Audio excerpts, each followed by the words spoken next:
I'm Bishan Kian, and I welcome you to the 12th session in our series, Becoming America, study of Constitutional Convention of 1787, based on the new musical Convention, composed by Judge Jim Gray, Steve Lawless, and Joel Henry Stein. Our aim is to educate, inform, inspire, and yes, even entertain, as we look at the people and issues facing the founders during those 4 months spent in Philadelphia in the summer of 1787, debating about and writing the United States Constitution. With me are my co-hosts, Judge Jim Gray, the Honorable Judge Jim Gray, and Dr. Joellen Chatham. And also with us is a very special guest, my dear friend, Major General James Williams, United States Marine Corps. We will tell you more about General Williams later, but first, let's do what we always do in these series, listen to one of the songs from the convention. Now, Judge Gray, Jim, if I may, this song addresses the sensitive subject of slavery, an issue the founders simply had to address. Tell us about this song.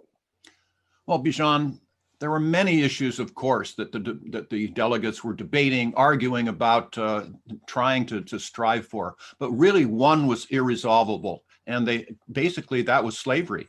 They knew full well that they were going to have to come down to it and make a choice, either to have all 13 states as a part of the Union, some of which were going to have slaves, or they were not going to have numbers of the southern states join the Union. And so they were concerned about this throughout. But finally, they just realized that, okay, it's going to happen. So they held their noses in a lot of ways and decided, okay, but how can we address it?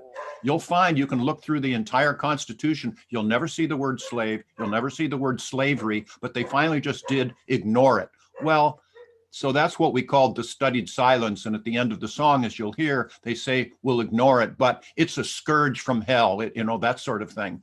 But in addition, I can say, to give the founders, at least the Northern founders, some credit, they made it less harmful. They made it less worse. And of course, we know that Thomas Jefferson, George Washington, even Ben Franklin for a while had slaves. So it was pervasive lots of places. But nonetheless, they did say, okay, well, in 1808, you can no longer import slaves. And we're going to tax the people that come in at least up to $10, which back in the Revolutionary time was a fair amount of money. So they made it incrementally, but when it came down to it, there was simply no resolution. They had to either fish or cut bait, and they decided to fish, in effect. And so they just ignored the thing, studiously ignored it.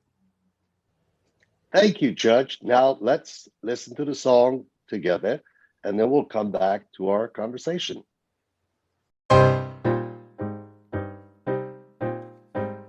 Slavery, how foul a scourge for all mankind. Slavery, how can to this scourge we be so blind? Slavery, why can't we this scourge at last unwind? Cursed, oh cursed it be, dishonor upon us for all to see. If slaves don't share in our liberty, without rights for them, there can be none for me. Cursed, oh cursed it be. We have a right, we have a property right. Religion and humanity have nothing to do with the question. We have a right, a property right, and we don't care about your indigestion. You restrict government power to protect the rights you choose. So be consistent, for your intrusions will refuse. Or this union you are sure to lose. Don't even make it as a suggestion. Of ending slavery, make no mention. What can be done? What choices now to make? What charted course can now we take? Slave states or free, perchance we fake. What can be done? What can be done? We ignore it. We turn our heads with no reply. We ignore it. It's a solution that comes from on high. How this will come out, only time will tell. But the next 20 years won't go so well. Though slavery may be a curse from hell, oh well, we will ignore it. We ignore it. Turn our heads with no reply. We ignore it. Humanity is a solution that comes from on high. How this will come out, only time will tell. But the next 20 years won't go so well. Though slavery may be a curse from hell, oh well, we will ignore it. We have our right. We are hypocrites one and all. We ignore it. You rise because we fall. We ignore it. Your time will tell. But the next 20 years will go so well. Though slavery may be a curse from hell, oh well, we will ignore it. What about me? Jim, you and your co-composers seem to have a knack for writing lyrics that really fit the situation. In this case, the studied silence is really accurate. They didn't actually avoid the subject. They tried to avoid it, but in the end, they really couldn't. They agreed not to put the word slavery in the Constitution. James Madison actually said it would be really inconsistent to have in the Constitution the idea that a person could own another person. They tried to ignore it. They worked around it until near the end of the convention when it had to be addressed. Georgia and South Carolina said, if you don't acknowledge slavery in certain ways, we will leave and we will never join the Union. The compromises that they made regarding slavery were basically three. There was a 3/5 compromise. The slave states wanted all of the slaves counted for purposes of representation. The northern states, those who opposed slavery, said, why? If they're not people, how can you count them? If they're property. They didn't agree that they were property, but since the southern states said they were, they said you can't have property represented in the Congress. So they settled on a 3/5 of a person would be considered for population counting. This was not new because in the Confederation Congress, they had counted 3/5 of the slaves for taxation purposes. So they simply brought the 3/5 compromise over for representation. Secondly, they agreed that they would not be allowed to stop the importation of slaves for 20 years. Now, someone could say that's supporting slavery. Actually, just the opposite. It's saying at some point, we will end slavery. In fact, the founding fathers from George Washington to George Mason to James Madison and many others looked forward to the day that slavery would no longer exist on American soil. You can say they were hypocrites because some of them owned slaves. We can say by today's standards they were hypocrites, but by the standards of their day, they were uncomfortable with it. They thought it was wrong, but it was part of the economy. And as you said a few minutes ago, Jim, that the issue was union with the southern states or union without it, and they needed all of the states in the union. So it was an uncomfortable compromise, but it was one that the step that they took. What's I think extremely important is the Confederation Congress, which was the Congress under the Articles of Confederation, was still meeting in New York. And while the Constitutional Convention was meeting, the Confederation Congress passed the Northwest Ordinance.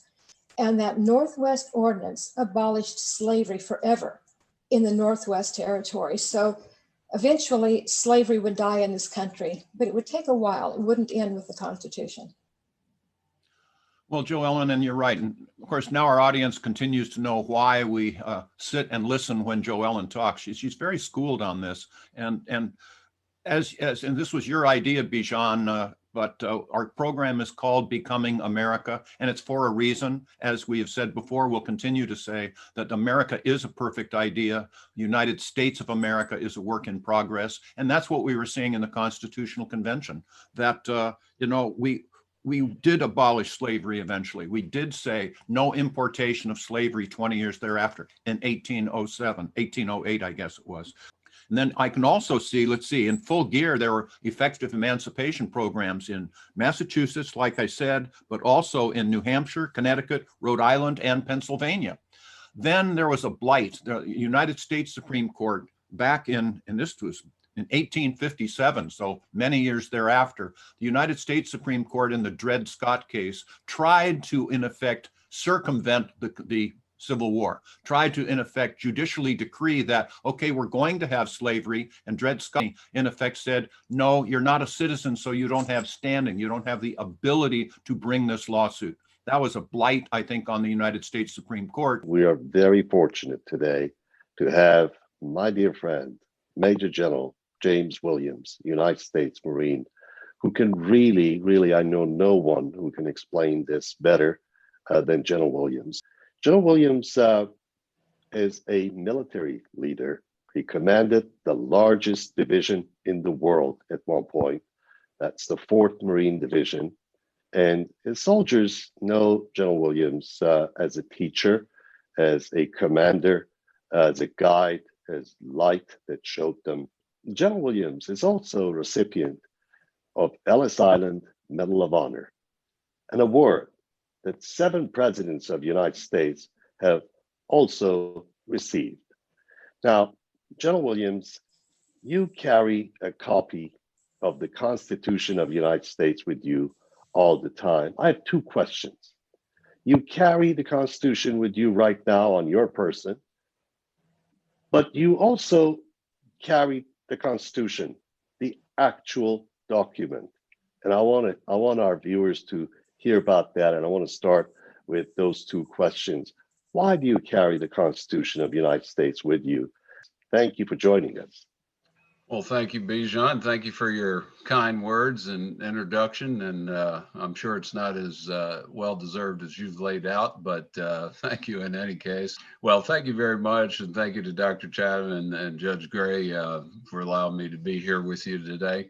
Well, to answer your question on the Constitution, why I carry it, it starts when I was young. Number one, having grown up in and around Philadelphia, I'd spent quite a bit of time at Constitution Hall as I was in my younger grade school days. And so about the age of 8, on one of our many field trips to Independence Hall, I was given the opportunity with my little 8-year-old hands and my white gloves to hold the Constitution of the United States, and actually the first signed Constitution that eventually went down to the National Archives. And having read that, and of course, if you look at my signature kind of emulates James Madison's signature on the Constitution, because it was about, having a connection, right? But also to have the uniqueness, and his signature was very unique, obviously. And so my signature kind of is an emulation of that. But actually, the history of that for me was really understanding not only the Constitutional Convention from May to September of 1787, but to really understand what this meant for me, not only as an American, but as a human being. And so over the years, the Constitution, which I read constantly, week to week, month to month, it was one of those things. By the time I became a military man, it was evident of why you were going to war to defend the country. And so for a lot of our young men and women, a lot of times it's because of family history, they come into the military, or it's because it's been a tradition they wanted to serve their country. But my question to all my military men and women was, why are you here? And so what I would typically do in those conversations, especially before they go to battle, because, I would not mince words. I would say, maybe at the end of this battle, some of us will be here, some of us won't. But the question is, why are you here? Why would you put your life at risk? And of course, some of them would, in a very perplexed way, would ask me or tell me, well, sir, you gave us orders. And I said, well, I didn't recruit you, even though our recruiters probably recruited you, but you decided to sign. But what is your driving force? So I would always say, number one, it's about love. And it's about love of your country and community. It's about love of your family and friends. It's about love of your faith. It's about love of the men and women that you're serving with. And ultimately, it's about the love of the American people that you are here at. But what is the purpose that holds you together? And so I would pull out my pocket constitution and I would say, this is why you're here. And then in my other pocket, I'd have a summary of the Bill of Rights. I said, this is also why you're here. And I said, so if it's not for the love and the love of these things, then there's no reason for you to be here. Because at the end of this evolution, you may have given your life for this Constitution, for this Bill of Rights, for the love of your family, love of your faith, love of your fellow military members, or the love of the American people. So if you're not motivated by any of those, I'm not even sure why you're here.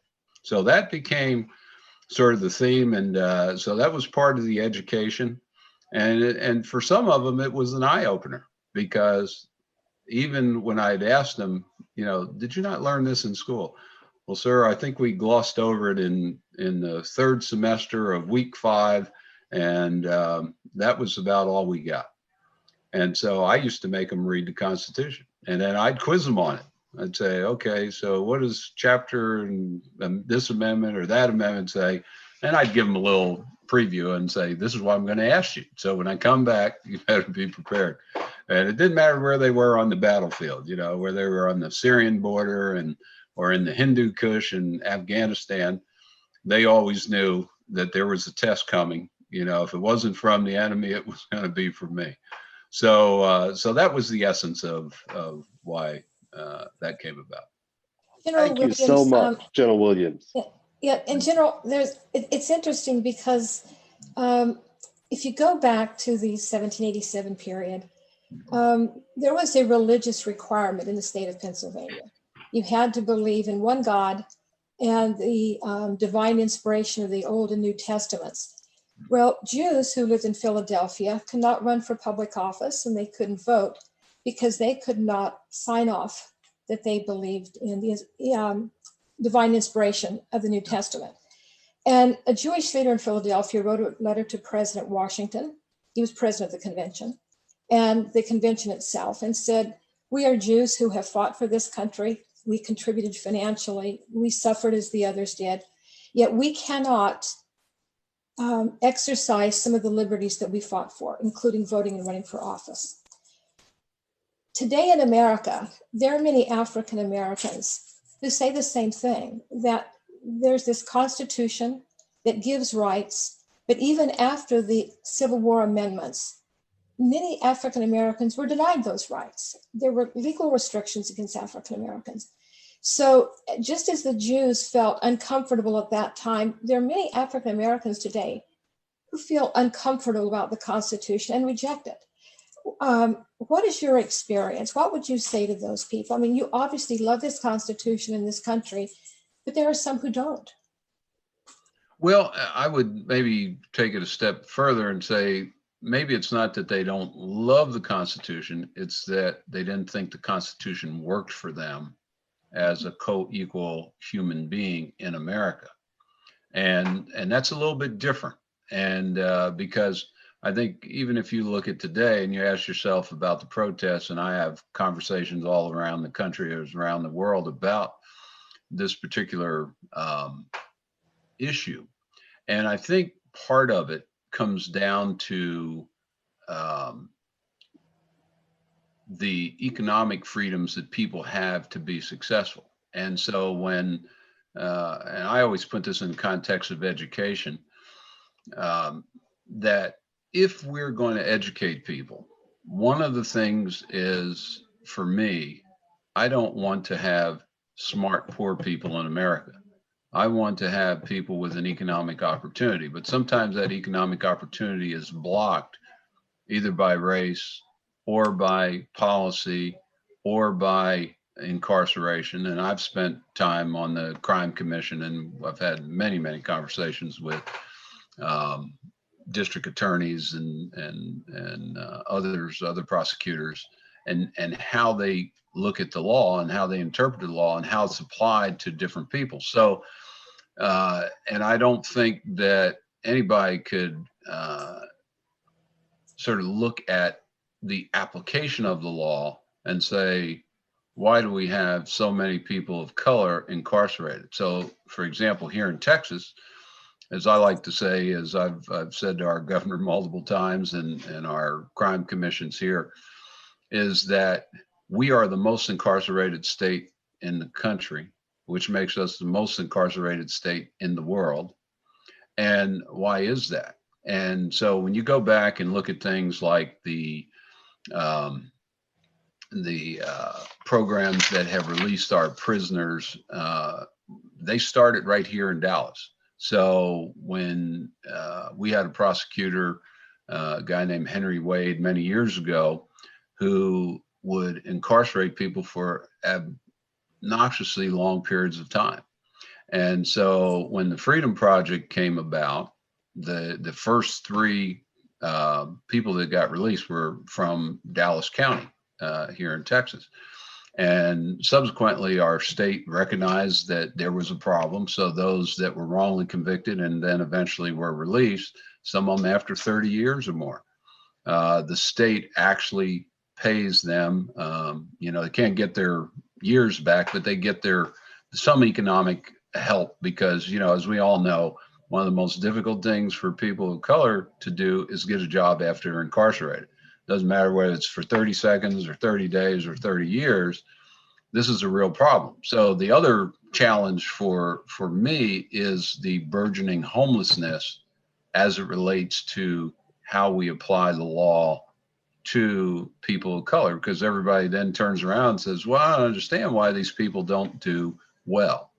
And part of it is by policy, and part of it is by economic blockade, if you will, to keep people from being successful. I talk to corporate people all the time.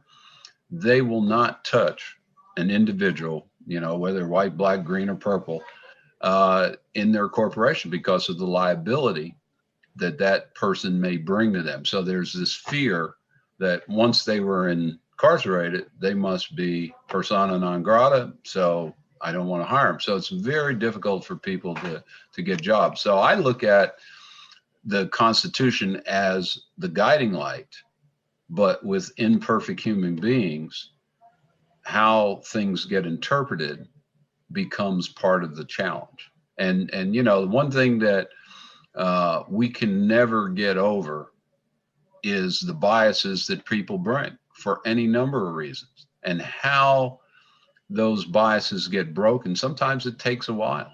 Sometimes it takes a while for the epiphany of understanding how to make a change. And so what we have right now is this, I call it the clash of civilizations. We have two different philosophies now. And I've always said for many years that never forget the possibility that another civil war could occur in the United States. And we may be close to that because the philosophical divide right now is so great. That's my biggest concern. And so what I would advocate for anybody thinking about the Constitution or applying the Constitution or dealing with the differences is, how do we lower the temperature in this country to be successful and take advantage of all the brain power that we have in this country to be successful? Otherwise, the great experiment that our founding fathers had put together could be in jeopardy. but only good men and women with great heroic ethos and morals will prevent that from happening. Well, General, and that's really well, but let me interrupt, because you have had to have suffered some discrimination, and I asked you before, and you've gone on to show your success, but tell us some of your experiences, and were they successful with regard to discrimination? I can go back to 1958, where we had these Jim Crow laws, et cetera. Willie Mays, moved from New York Giants to San Francisco Giants. Willie Mays had trouble finding a house to live in San Francisco in 1958. So have you experienced some of that discrimination? Tell us about it, please. Well, I have not to the degree that maybe others have. And I don't know if that's luck or just my drive to get through whatever barrier there is. I mean, I look at barriers as not obstacles for success, but puzzles to be solved. And so at the end of the day, the only thing I could think that might have been, look, kids always called people names, and, names just never bothered me, and I guess that's part of my resilience. I mean, I don't let that become a inhibitor of success. And this is what I tell the students is that, and what I call them today is dream stealers. Do not let dream stealers steal your dream.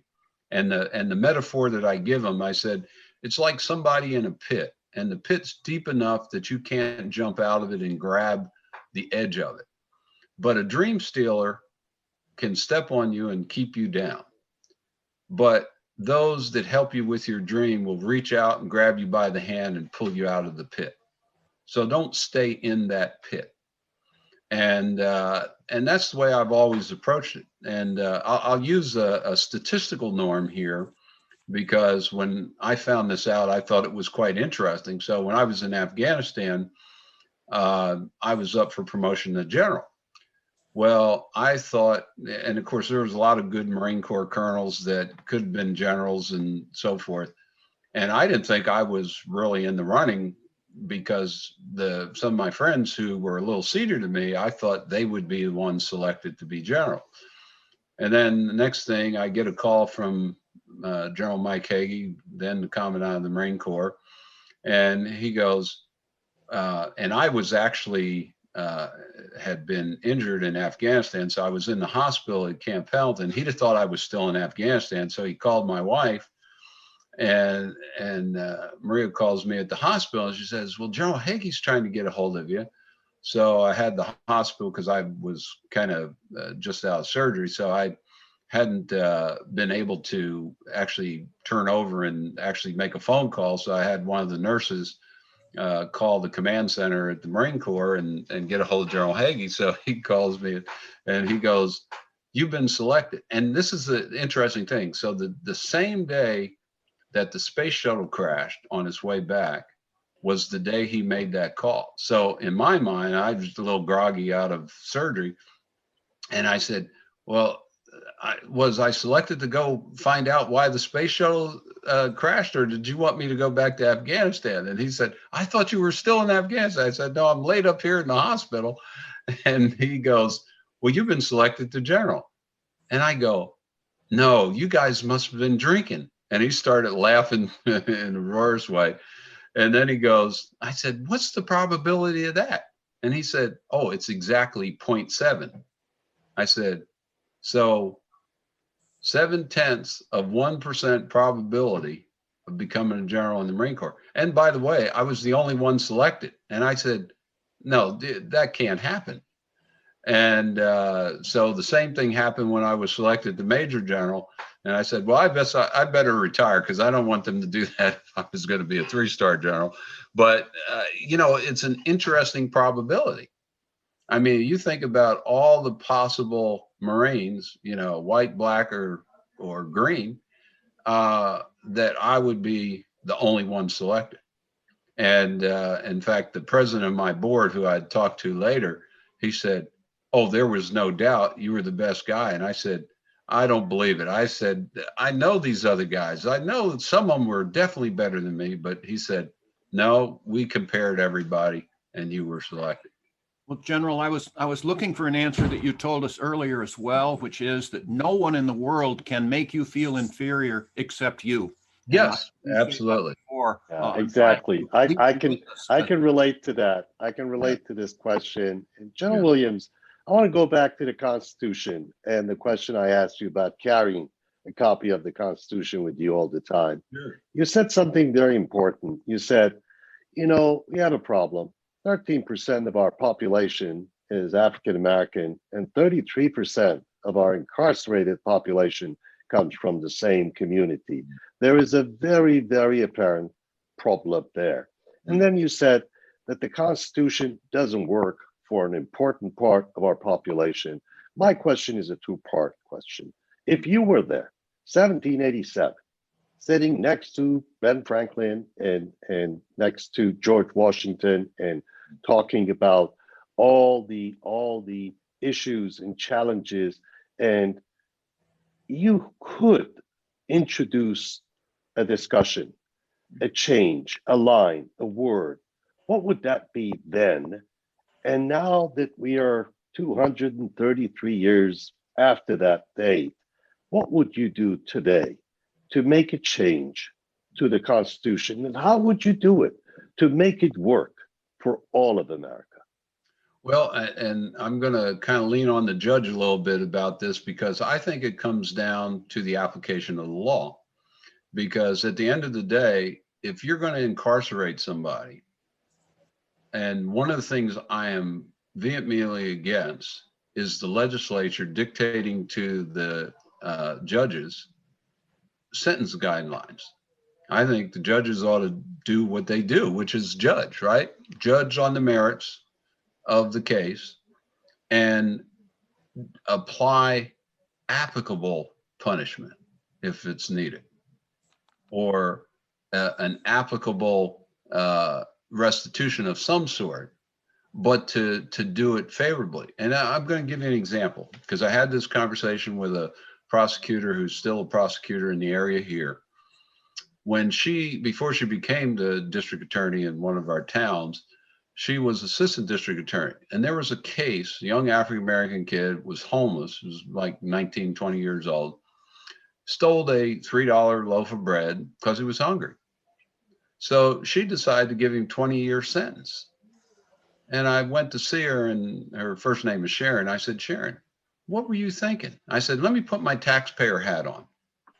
So here in Texas, it costs us $50,000 a year to keep him incarcerated. I'm saying, so as a taxpayer, I'm saying, okay, I get the punishment, but why couldn't we give him 10,000 hours of some other restitution to make up for it, slap him on the wrist, get him a job, and feed the guy. But we're going to put him as a ward of the state for 20 years. Now, eventually, I think I shamed her enough that she finally went back, and the kid was released and so forth. But and I've had this conversation with many district attorneys. I said, because at the end of the day, you are saying you're doing the people's will, but at the end of the day, not necessarily, because why are the taxpayers being punished for keeping these folks in jail? And I'm saying I said, there's some hardcore, and I've gone through a bunch of our jails here in Texas. And I said, that 10% that needs to be there is there, but there's probably 20% or 30% that don't need to be there. And I said, so when the taxpayer gets punished, it concerns me. And we're saying that the world is safer. And I said, no, we're not, because if they go there and get educated with more crime, we haven't done anything to make our communities more safe. So I would say, if I was at the Constitutional Convention, is to let's make sure we give judges the right to do what they should do, and that is provide judgment based on the merits of the case, pro or con, and not have dictates from the legislative bodies to the judges for minimal sentences. And I'm sure a judge could relate to that with federal guidelines. I mean, we've done this with the drug program.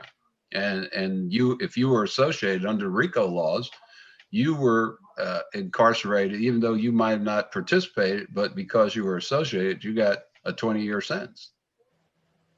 General, I'm going to take that ball. You handed it to me. I've taken public positions against mandatory minimum sentences, 3 strikes and you're out, that sort of thing. I've written about it. You can find it in judgejimgray.com.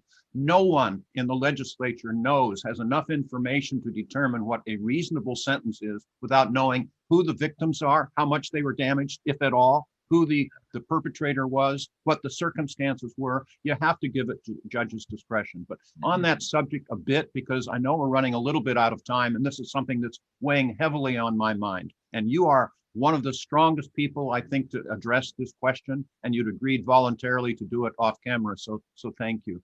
Look at the Constitution. Article 1, Section 8 says that only Congress can declare war. We have not declared war since World War II. We have these police actions. We have these war powers acts. You are in Afghanistan, boots on the ground or in the air. Tell us, what is your view as to that issue? Should not we require Congress to issue a formal declaration of war before we allow our combat troops to stay in a battle zone for longer than 60 days? Because that's my belief, but you're closer to it than I am. What is your thought about that, sir? No, I agree. In fact, just to kind of give you a little history of this pre-deployment to Afghanistan, after 9/11, it was kind of interesting. I had come back from Korea, and of course, we had been really paying attention to all the terrorist chatter, because what they really wanted to do was crash 747s in the Pacific. And of course, I'm flying back and forth across the Pacific quite regular during this time. And I remember saying to my intelligence officer, I said, okay, we're seeing this. I don't get why Washington is not paying attention to this. And there was a couple people on the National Security Council that were, but because it was the change of administration, obviously the gap was there. And essentially the terrorists ran into it. And having flown through Boston and New York over the previous few years, I was concerned about what we were doing with general security anyway. And the one thing that was interesting about going to the war, when we were doing our planning, I remember telling General Hagee, because he was very instrumental in the Iraqi planning with me.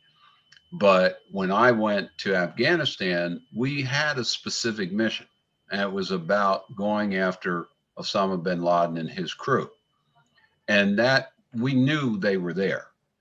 But then in the middle of my first year of the war, we're having the conversations and planning with the White House, because, every day the president would call me, or the Secretary Rumsfeld would call me and ask me about what was going on with the war.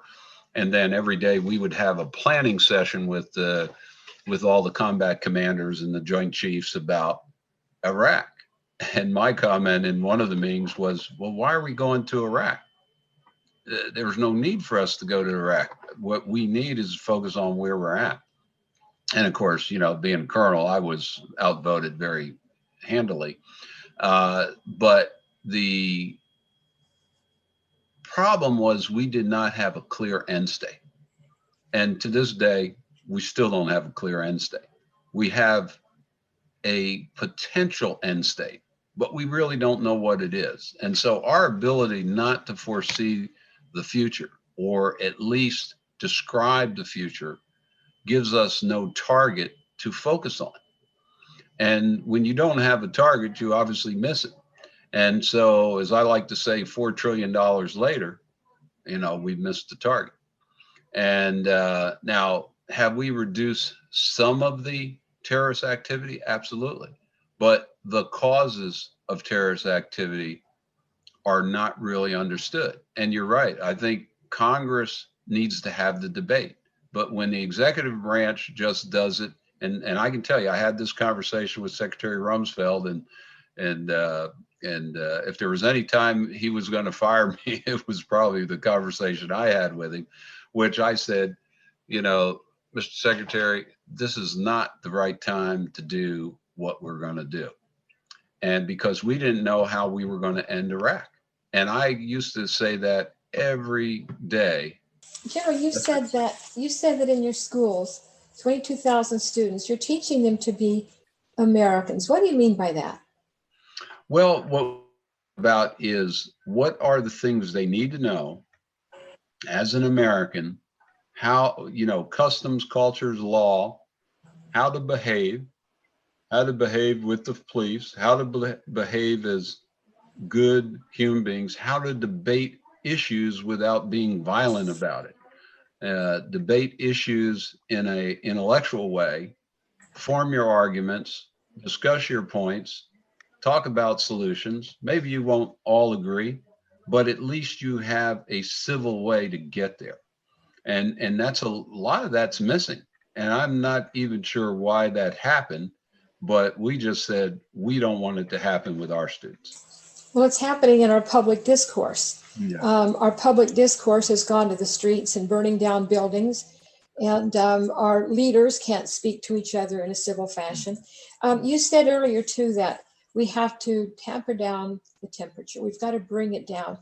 How do we do that? You're doing it in your schools, but how do we do that in the street, in our halls of Congress and the State House? Well, I think people have to all be engaged in that. I've had conversations recently where even within families, people have disagreed it vehemently. I was talking to a friend of mine who used to run one of the big hospitals here. He can't even talk to his sister because she doesn't like President Trump. He says, well, you ought to at least have a discussion about it. She won't even have a discussion about it. And I've heard so many of these things, and I'm saying, see, even within the family, we can't have a debate civilly because the passion is so high. And I don't even know if I could call it hate, but it might be some level of hate that's going on because of the divide. But and the thing that concerns me the most is that because of the way the debate's going, there is a historical context for this. And that is, if you go back pre-World War II and you look at the rise of the Nazis and the rise of the fascists, this looks very much the same. And I'm really concerned about the fascist part of it, because if you take what happened with Mussolini in Italy, he was democratically elected, became an autocrat, and because his ego was so strong, he became a dictator. And I tell everybody that, look, this is not about one man. This is about a system. And I said, if we capitulate to one man, then the system has failed. And I said, look, there's things I like about President Trump. There's things I like about Joe Biden, but I'm more concerned about the debate. And I said, now I've been a registered Republican all my life, but I tell my Republican colleagues, I said, you're going to lose the party if you don't get back to the core ethos and the core tenets of what the party stands for. And then reach out to everybody that you want. But if you're going to be exclusionary, then eventually the party could die.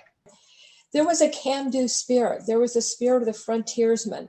You had to go out. You built your house in a wilderness. You built from nothing.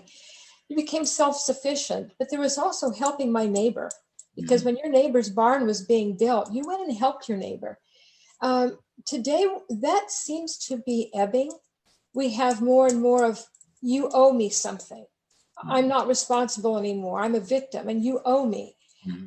I think that's the big culture clash today between independence, individualism, caring for your neighbor, versus everything is about me. Mm-hmm. Would you agree, or would you phrase it differently? No, I think that's a great point. I mean, I think one of the things, what I look at for individuals is skill building. Intellectual, mm-hmm. physical, using your hands, showing survival skills, and I talk to the kids about this all the time, because, when you think about our survival as a country, post the 1929 crash, it was a very difficult time in America. People figured out how to be good stewards of food. You know, they created the victory gardens. You know, they did all these things that said, I got to figure out how to survive. Today, I'm not sure the kids would know how to survive without their smartphone, you know, but there's no practical application. So if you think about, you know, how many of them will go out and get their hands dirty. Thank you for sharing the time with us, General. Thank you. Well, thank you all, Dr. Absolutely. Chatham, Judge Gray, Bijan, thank you. And it's been my honor to be with you. And, you know, just remember, I'm just one of the many minions on the earth just trying to make a difference. So. Well, General Williams, thank you so much, so generously. I know you have 1,000 things to do every day of the week, and I'm just so grateful to you for accepting our invitation and sharing your wisdom with us, my colleagues, and our viewers. And I want to thank Dr. Joellen Chatham and Judge Gray for their wonderful contribution. And I'd like to thank also our viewers who have been listening and sharing this great education from you, General Williams, and my colleagues today about a very important document, the most unique document ever written by the hand of man in the history of mankind. And I want to encourage our viewers to please come and join us for our next session with another very special guest, where we would talk about the role of George Washington in the Constitutional Convention. And I also want to say this, that if you enjoyed the song and you want to listen to the rest of the song, because performed by Judge Gray and his colleagues, please go to the website of Judge Gray, judgejimgray.com, and you can listen to the music. And if you're interested in a day-by-day account of what happened at the Constitutional Convention, please go to the website of Concordia University Irvine Center for Public Policy, Citizenship, and Ethics to be able to read the daily blogs written by Dr. Joellen Chatham. Thank you, and until our next session, we'll see you then.